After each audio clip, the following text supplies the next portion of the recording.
is um, what we are seeing are the consequences of a problem that we're refusing to solve. And if the city mayor is there today, it is because they adopted city mayors in thinking that we want to use city mayors to solve a problem that has nothing to do with the creation of city mayors. And we're seeing the growth, some images, we're seeing the consequences today. Whether it is Amber who is responsible or whoever is responsible, be it the military or the Amber, the underlying reason remains that there is a problem that is existing, and then we are seeing the consequences of the prolonged nature of that problem.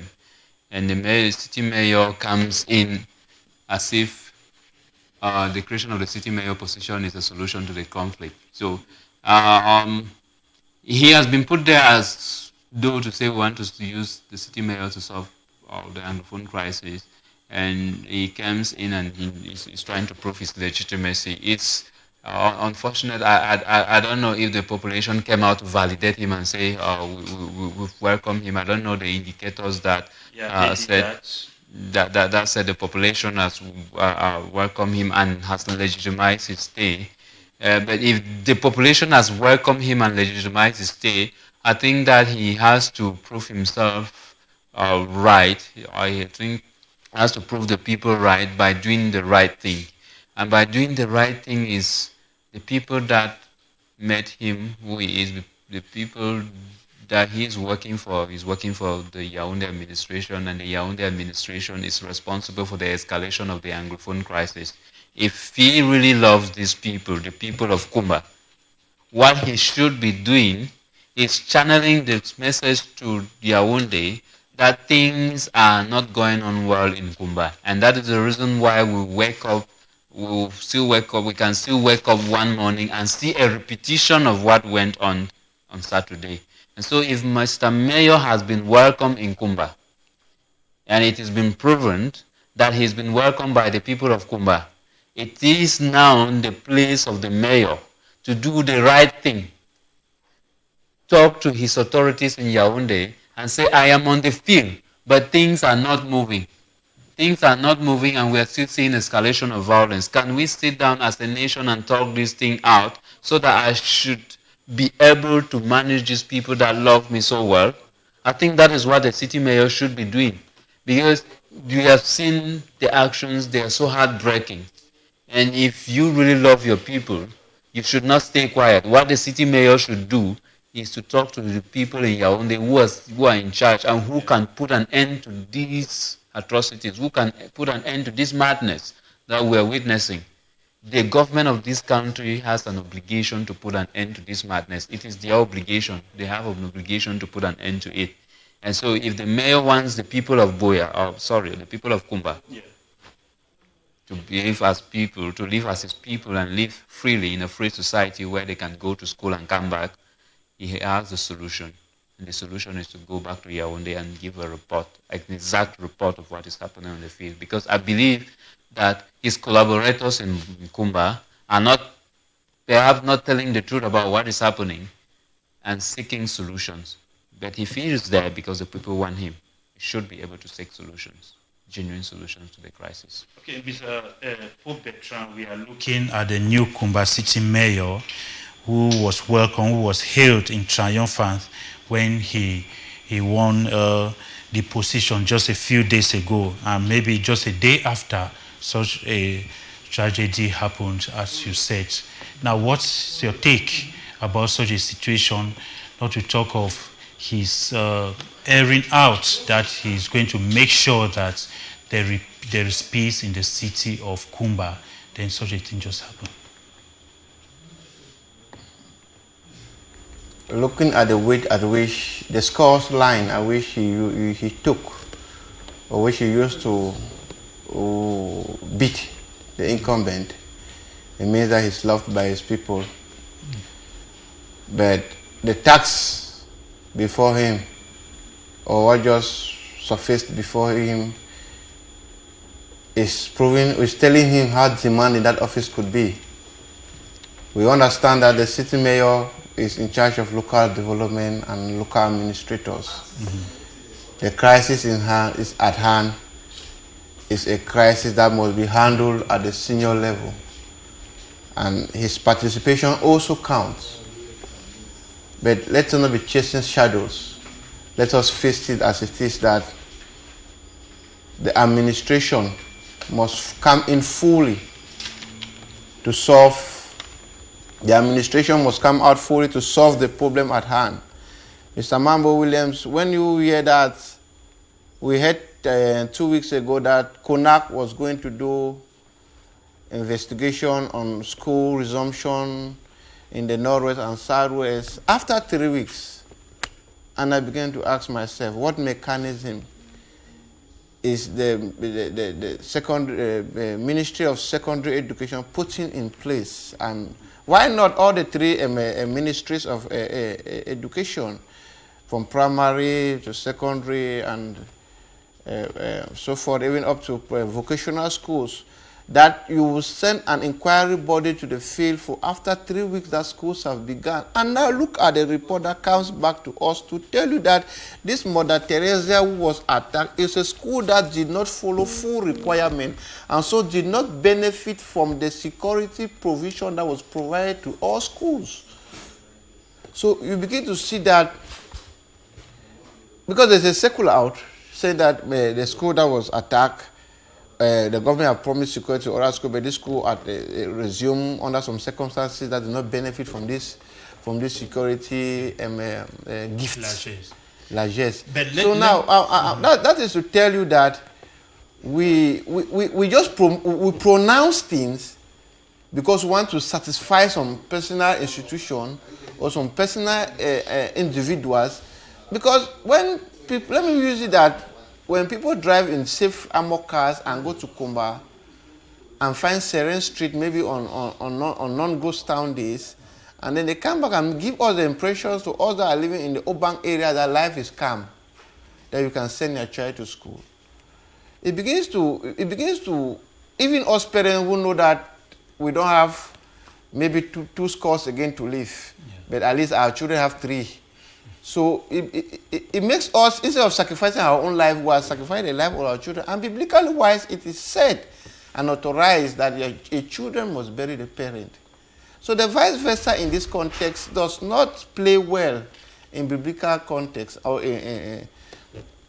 I want to just say that there is a fundamental of the problem that the people are crying. Education is a fundamental right. Our children must go to school, but let us not put our children into. Let us not jeopardize our children for our own selfish or for our bebetics reasons, that we want to gain something, and we can threaten people that send their children to school. If you don't send your children to school, we'll catch your children in marketplaces. We are going to arrest them, and you parents will face the consequences. And then we forcefully abide by the rules governing our country and send our children to school, and you are not there to provide the necessary security to see that these children acquire the education that is their fundamental right, and it is our own right as parents to give it to them. That saying, I want to also end that, because no amount of money can buy life. If you come out today and give the whole of North and Southwest 10 million, and everybody send his child to school, and at the end of the day, this child, he or she lost their life, that 10 million cannot pay. But we can even keep that 10 million aside and come out with genuine talks that will see this crisis boil down to normalcy. We should use brotherlyhood, conscience, faithfulness in solving this problem, not dubious, selfish, and hideous mindset to provide only cosmetic solutions, because we saw that many monologues, dialogues have been created, people dispatched to Bamenda, to Libialem, talks, yet there are no fruit. institutions are not working. Why don't you just say that the city mayor of Kumba is an institution? Eh? We have seen other institutions, bilingualism, this, that, not working. Other councils have been abandoned in the bush. Yeah. So that the city mayor of Boya has been welcomed with such a situation does not make him incompetent. It's just the first day at the job site. That's the consequence of the first day at the job site. Now, the city mayor of Kumba is still being hailed for his victory while this is happening. Do you see a kind of Elock in his administration, the kind of bad omen, because, just, coming in with such a thing happening? First, for us to be objective, we have to say that the resolution of the Anglophone crisis does not rely on the competence of the city mayor. It's not within his competencies to resolve the Anglophone crisis. Yeah. The Anglophone crisis was, I want to call it conflict. It's a conflict that is shaking the core of this nation, the very foundation of this nation. And we have gotten even to the point where we think that even A to D is not capable of solving this problem. And so we cannot blame the city mayor if things are going out of hand in Kumba. And we cannot say it's a bad omen for him. I don't think it's a bad omen for him. He came in knowing that he's coming into a context of conflict and that anything can happen. And so if anything happens, it shouldn't be a surprise to him. That's just like I said in my first intervention. What the city mayor should be doing to give his people hope is to work with his hierarchy in Yaoundé, because he has a hierarchy in Yaoundé. Yeah. What he should be doing is to work with this hierarchy in Yaoundé to make sure that these people that have welcomed him, that have voted him into office, have peace and stability in order to go to school and come back. But if it's about him being as a result of bad omen, I don't think it should sound as a bad omen, because when he was coming in, he knew the realities on the ground. He knew that he was coming into a conflict zone, and in a conflict zone, anything can happen. Those are just the outcomes of conflict. And so, in other areas, crimes have occurred like that. In Gabu, they've occurred. In other places, they've occurred. I don't think it could be a sign of bad omen for the administrators around. But I really want to use it as equally to caution the administrators, because when the incident took place, the SDU of Meme came out with very irresponsible statements, talking about how the people around have to be arrested. And to me, I saw it as a kind of provocation. I mean, like, people lost their loved ones, and you, the state, you owe us protection. And then instead of coming to us to apologize that you did not protect us enough, you are provoking us the more. I think that it's an abuse to us, the citizens, who are expecting protection from the state, and the state is instead trying to prosecute us for not protecting ourselves. It's as if we live in an area where the authority of the state does not exist anymore. This is an environment, this is a period where the state is supposed to assert its authority. And when you don't assert your authority in such a moment, it means that you are irrelevant, and people who are irrelevant have to leave power. That is what the authorities in Kumba should be doing. If they are unable to provide security to the people in that community, they should know that they are irrelevant, they are incompetent, and they should leave. I saw another funny statement, like the school there that was attacked was not declared or something of that nature. Yes. Was not. I think it's another expression of incompetence in the part of our authorities. You don't protect citizens because the school has been registered or not. It is your responsibility to protect citizens, be they under a legitimate school or an illegitimate school. It is your responsibility to protect. And when you fail to give them protection or security, it means that you're failing as a leader. So those excuses that I heard from them are so lame. And in a normal state, government officials who make such statements should be ashamed of themselves, should know that they are failing big time by apportioning, by bringing out unnecessary excuses that the school was not in line with whatsoever reason. It was not registered, it was not recognized. But I've seen images, I'm sorry I've not been able to confirm those images. I've seen images on social media where the signboard of that school is as old as more than 10 years ago. But the information that I'm getting is that it's a new school. Yeah. So I don't know, as I said, I don't want to make sweeping statements on what I've not been able to confirm. If actually what I'm seeing on social media are actually true, because but there are real indicators that these images are not fake. And so if you look at those images and look at what the government is trying to present, that the school is just a new school and has not been in regulation to state laws and whatever, and you're trying to collaborate with the images that I'm seeing, then there's something somewhere that people are not telling us. So our authorities in Yaoundé should do everything possible to tell us the truth, what they know about this institution that was attacked, because they've already faltered in one way or the other. And so all that thing they're carrying out should have question what I'm marks. trying to investigate, it seems it's an old institution, Yes. but it wasn't in existence. It's like maybe they have a kind of basic education, then the secondary just started, and there's this kind of mix of. These are just hypotheses. You just said maybe. Okay. You just said maybe. Those are hypotheses. Yeah. But that is not what the Minister of Communication told us. The Minister of Okay. Communication told us that the institution has not been existing. Yeah. So it just came into place. But the signboard is telling us something else. It's an old institution. It's an old institution. So that is where I base my facts. I don't base my facts on hypotheses. I don't base my analysis on hypotheses. I base my analysis on what I've seen. And so if what I'm seeing on social media, as I said again, I've not been able to confirm. Yeah. But if I'm able to confirm the images and from what the minister is saying, then something is wrong somewhere. The authorities of this country are not telling us the truth. And so there should be question marks around the attacks in Kumba, that the government should be able to come out clear and tell us what is really happening. Because we cannot live in a state where the authorities tell us things and we doubt them. We should trust our state. We should trust our nation. That each time they come out and tell us things, we should believe them. But in so many times, just like the issue of transparency, international monitoring elections in this country, they have made us to understand that each time they give us information, we should not believe them. It should not be so.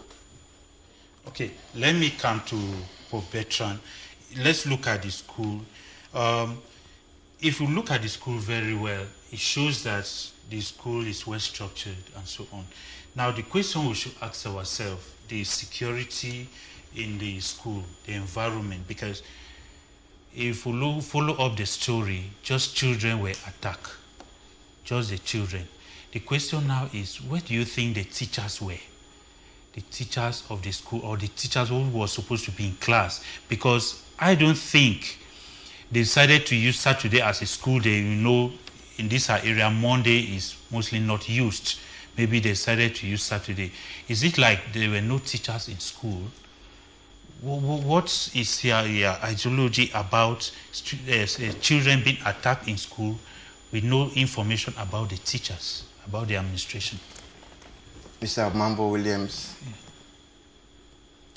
looking at the structure of the school, this school, I'm not very versed with Kumba, but following reports and research that I've been able to carry out, this school is situated, they say, somewhere around Kumba, yes, Kumba. Yes. But let me come up by saying that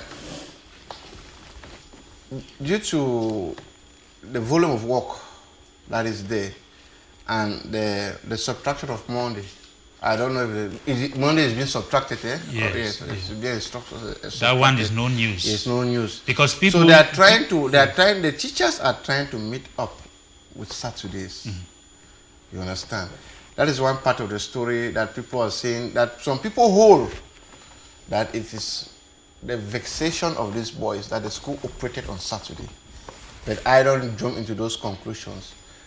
Just like Solomon have said it, the government has made us to believe that anytime they come out to make a public statement, we must verify the authenticity of their communication. That is why I don't rush. Mr. Pope, what is ongoing now is people are thinking, could it be a kind of planned act whereby I'm coming. I know where you're going. Yes. Let me just answer you. I was supposed to answer you. Yeah. A teacher was brutally murdered. A teacher amongst all of them. Now, the structure, the security structure around that school, as we have all followed, they say that school is surrounded by 3 camps of public security. Okay. I don't know whether it's gendarmerie with a battalion and a police cell surround that structure. So among the massacre, they say a teacher was involved. Now, what I don't know is when the teacher was assassinated, the other one took off, abandoning the kids. That's the question that is circulating on social media. Yes, still to get information about any teacher on that. Yes. No, there's a teacher. A teacher was involved. I mean the information about the rest of the teachers. Yes. I am saying that a teacher was brutally assassinated, but the rest of the teacher, I don't know whether they disappear into thin air or not. But what I hold is that as of now, with the security alert around that school, such an incident was not supposed to take place in that school. Because I was following another news channel that gave some narratives, an international news channel that said the distance between the security post to that school is 20 minutes drive, non-emergency. And in an emergency period, they can take 10 minutes to get there. And if you see that such an act took place in that school, it's not less than 5-10 minutes. That act took place more than 45 minutes. And no, the act was just a matter of 3 to 5 minutes. Yes, that's the... No. First of all, the distance at which the sound of a gun travels. Yes. It's very difficult. It's a distant one. That is when we started drawing our hypothesis. And if you say that there are 3 military bases there, yes, they may not have met those boys on scene. But the military intelligence was supposed to know that if that school, the sound of the gun, where is it coming from? And they should know where to follow those boys immediately. So that we are sure that even if they did not apprehend the boys, but we know that there is a security track. That they took their vehicles and came only to the scene. To me, it's not a lot of professionalism on their part. So at that, the corpse of these children, social media, I'm not based in Kumba, social media says they were all seized by the intelligence unit of the military, of the security forces. And I began to ask myself, but why? Why would somebody send a child to school and such a thing happen? He will not come and carry the child to the house and the corpse is seized. And I want to also beg, I think Solomon is here to clear the air on the part of our listeners that we deserve that these other children who our state media told us that some children were taken to Yumojok, Kumba, Limbe, and Boya. We want to see the results because we believe that some of these cartridges are still in these children. Yeah, the medical practitioners are doing their best. They have always been doing their best, but we want to see that these cartridges. They should not be corrupt. Because in this crisis, I don't know if it's a crisis or it's a war or it's war to term it. The Amber Boys or the Defense Force, I don't know the term to give them, or the Changshu Boys, they don't have costumes, which first is an international crime. If you are revolting against a state, you should have your costumes. And now they put on the military uniform to cause some sort of confusion from time to time. And I don't know if they exchange bullet too as well. So this is the time that the government owes its citizens the responsibility to doff its hands off such a matter in a very peaceful, clear manner in which every Cameroonian can understand the context of this very crisis, of this very massacre that happened in Kumba. Okay, let me come to you. There is this confusion because when it happens like that, people have different ideologies. But as at now, what is your take? Who do you see responsible for this? Because some people have it as it's a planned act from the government, it is the military. Then some people have it as it is the boys on the ground. How do you look at it? I think we have to wait for the results of the investigation to come out. For now, it's too early to give conclusions. Okay, but just as you said, the school, as the administration says, the school was illegal. Now, these teachers, most of them have been detained, I think about 6 or more of them, especially the proprietor and so on. Does that give a lot of reason for them to be kept behind bars? I sincerely do not know why they are kept behind bars. If you ask me, I don't know why they are kept behind bars. Because these are civilians, the teachers are civilians. Yeah. The question I ask myself is, what could civilians possibly do in the face of heavy guns? Because if you look at the way those guys shot and scattered the heads of those people, the students, it shows that they were heavy weapons. They were very heavy weapons. And then I don't know if the administration was expecting that these teachers should go and hold these weapons. I don't know. So the question I ask myself is, why are they being detained? What is their crime? Because they themselves, they are victims of the situation, and then we detain them. It doesn't make sense to me. These people are supposed to be allowed to go and mourn their death, to go and grieve their death, but we are being detained. So for what reason? That stress. Yeah, and the question I'm asking myself is government thinking that they are accomplices to these crimes or something? Those are questions I begin to ask myself. And coming back to who is responsible, I think that it is very possible that each party could be responsible. Okay. Yeah. To the non-state armed groups, they could be responsible. Why? Because they've always been this non-school policy that they've instituted. That is not that to me doesn't really make sense. Do you see the school not meeting up with their financial engagement with the guys of the underworld artists? I don't know if they have financial engagement with them. I don't know, because I don't know their modus operandi. So I simply don't know. I had some comments on social media, but they were unable to be confirmed that very institution has been meeting up with financial obligations from the non-state actors. I don't know how true that information is. As I said, you get information on social media. Sometimes you're unable to confirm that information. So it's a whole mafia of its own that these guys operate, and it's very difficult for yours to confirm and make it official information.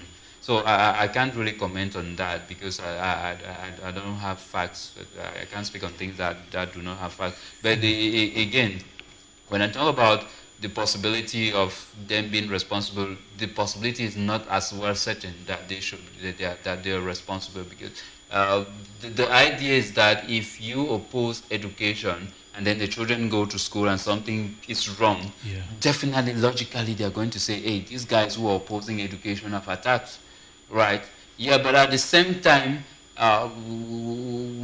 we cannot equally totally say government is the security forces are not responsible, because this is a war of propaganda, and people are working on propaganda and counter-propaganda. Yeah. It could still be that they want to do that for propaganda purposes, and again, it could still be that it is not for propaganda purposes, and it could still be that the security forces are not involved. If you debunk the fact, okay, let me come to you. If he debunks the fact that, or maybe he can't really tell whether there are some financial engagement, but how do you tell that maybe there are schools that operate in this war zone as at now, no problem, since there was the announcement of school resumption, even by the separatists, as it was said, the separatist leaders, but just this particular school, is that not enough proof to tell that there is something?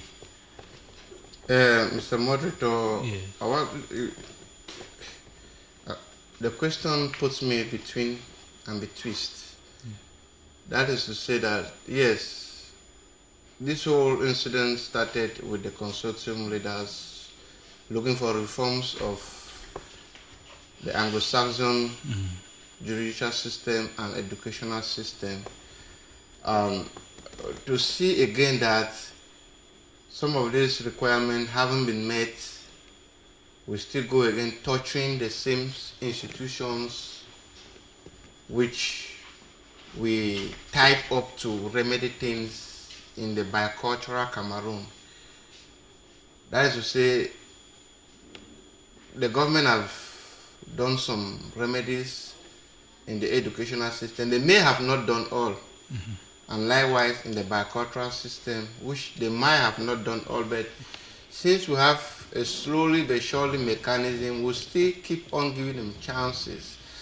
Now, where I come to say that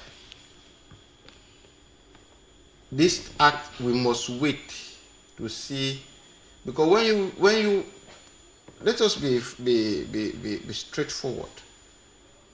This war has been ongoing for a very long time, and it is clear that these boys, we all know where they are. Some people in the villages, in our remote villages, those who are. But what I want let me come. If you go to Kumba, and you interview somebody on the road, he will tell you maybe there's somewhere here, and these people, that is why we say that our chiefs, the minister of territory said the chiefs should go back to their village and clear their villages, sensitize their population on the importance of peace. That is to tell you that the chief is the custodian of his native land and has the power to settle some of these things, because he knows the good and the bad and the ugly happening in his community. That is to tell you that a king's man also will know these things, and it goes down to the roots.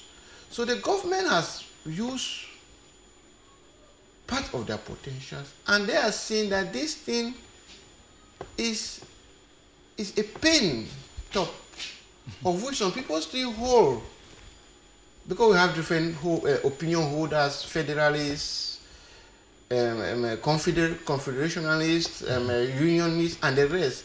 So some people still believe that it is a mindset, and now the government feel that it is until when the population detests these boys, that is when we all can get rid of these boys.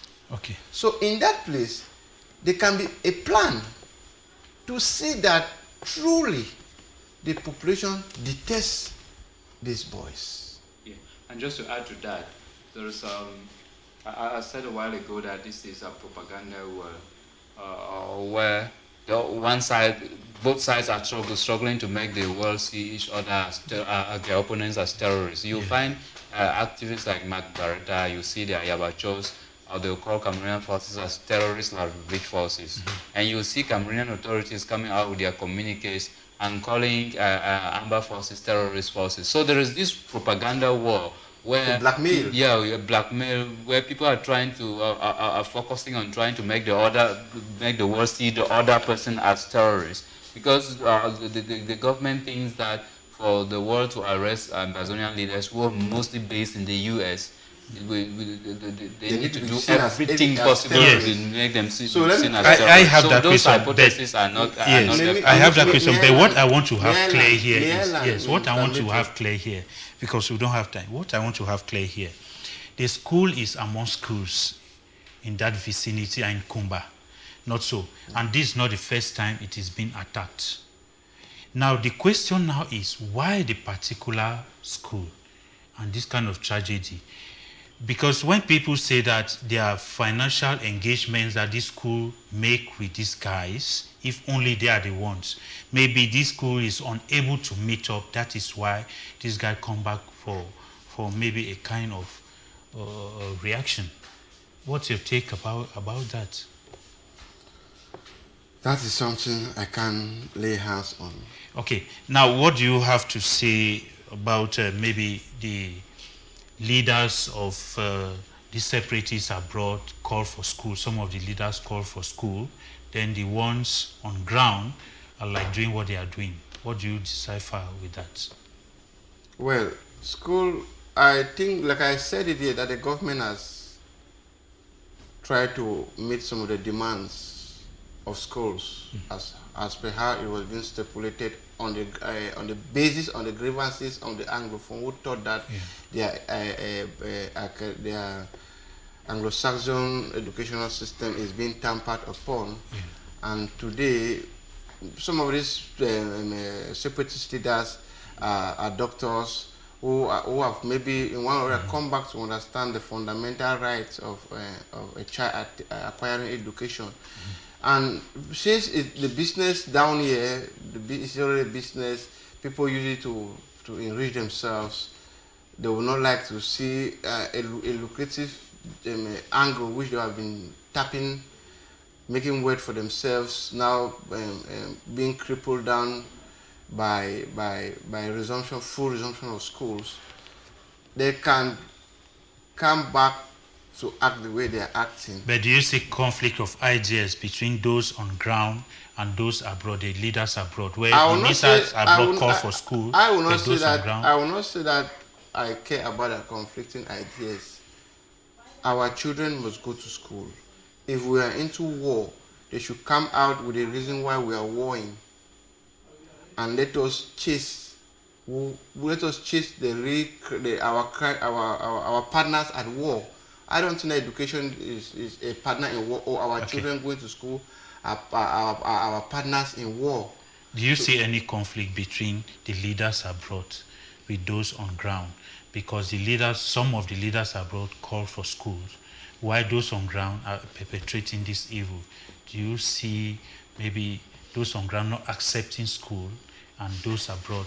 And if they are taking financial engagement, with some of these schools, do you see a kind of treatment by those abroad? I think that the divide between the separatist leaders is, as far as school resumption is concerned, is not between those abroad and those on ground. Yeah. Because if you look at those abroad, there are people abroad who think that schools should resume. People like Mark Barita, Eric Tato, they believe that schools should resume. And there are people like Ayabacho who are still the hardliners who think that school should not resume. And then equally on ground, there are fighters on ground who believe that school should go operational, and there are equally fighters who believe that school shouldn't go. So you cannot look at the divide between them as within the context of the diaspora and ground zero. So, but the truth remains that there is that divide amongst them. That makes it